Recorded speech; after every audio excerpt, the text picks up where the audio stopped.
third battle was a physical battle.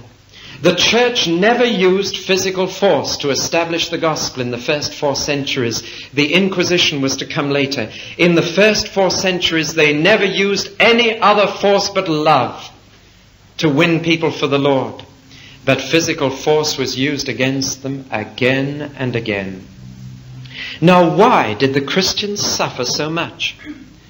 People have said it was because of those rumors and slanders about their cannibalism and their orgies.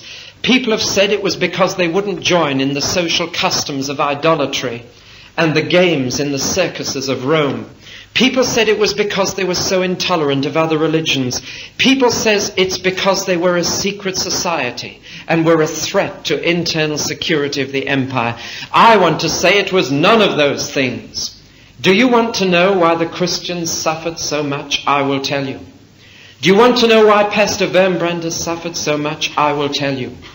He himself quoted it, I think, last Sunday evening. He quoted the words of Jesus. They have hated me without a cause. That's the only possible explanation to the sufferings of Christians. There isn't one. That people so in the depths of their heart hate God that they hate his people without a reason. There is an irrational dislike of Christians in the world. There is something you can't explain about this anti-Christianism. And the other side of anti-Semitism is the attitude of the Jews to the Christians. It was the Jews who first caused the sufferings to Christians, again and again. There is no reason for it, but let me tell you about it. I don't want to play on your emotions. I don't want to lay this on thick, but I want to tell you of some of the martyrs, some of the sufferers.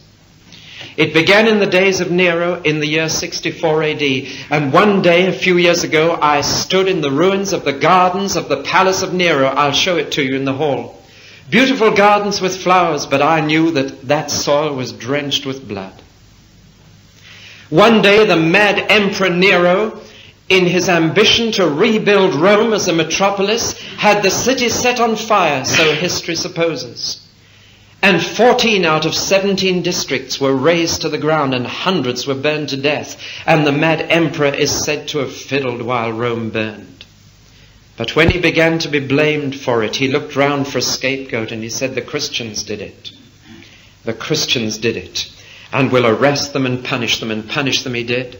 He arrested every Christian within reach of Rome. He tore the skins off wild beasts and he clothed them in the skins of wild beasts and set his dogs on them. He beheaded them, he crucified them, and finally, to satiate his malice, he covered them with pitch and stuck them in barrels while they were still alive, and then lit them to be torches for his garden while he drove madly round in a chariot. That was Nero.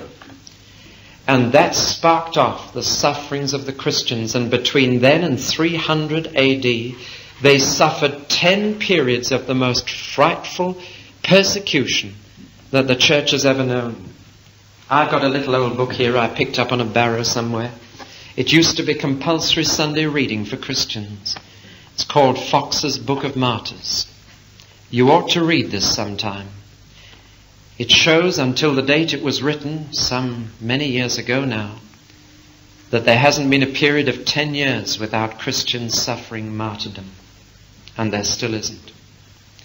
But read those early chapters about the early persecutions of the church.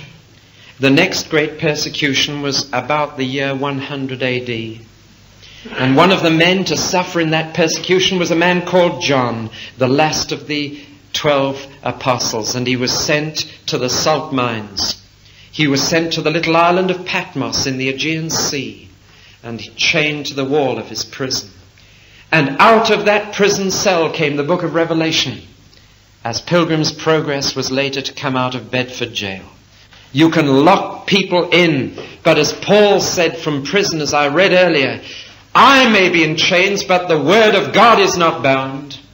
And out of that prison came the book of Revelation.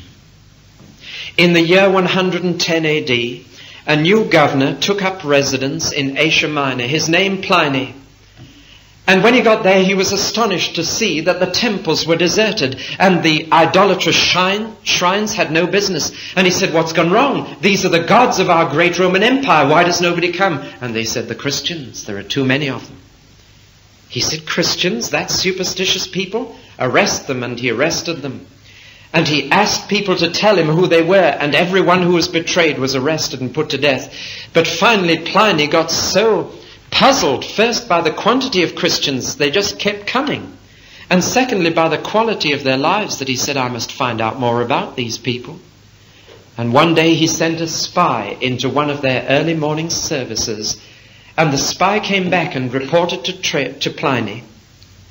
They meet before daybreak, they sing hymns to Christ as God, and then they take an oath, a promise, in Latin, a sacramentum, to Jesus as Lord. And they promise not to steal, and not to commit adultery, and not to murder. And Pliny was puzzled by this. So he wrote off to the emperor straight away, the Emperor Trajan, and he said, Dear Trajan, I'm arresting Christians, I'm putting them to death, but I'm a bit puzzled by what I found. What shall I do? And Trajan wrote back and said, well, we better go carefully. If they are betrayed, don't listen to anonymous betrayals. That's the first thing. And this did ease the situation in Asia Minor. But he said, if they are shown to you to be anti-Roman religion, then you must test them by asking whether they will say Caesar is Lord. And if they won't say it, you've got to put them to death. It eased it, but many still died.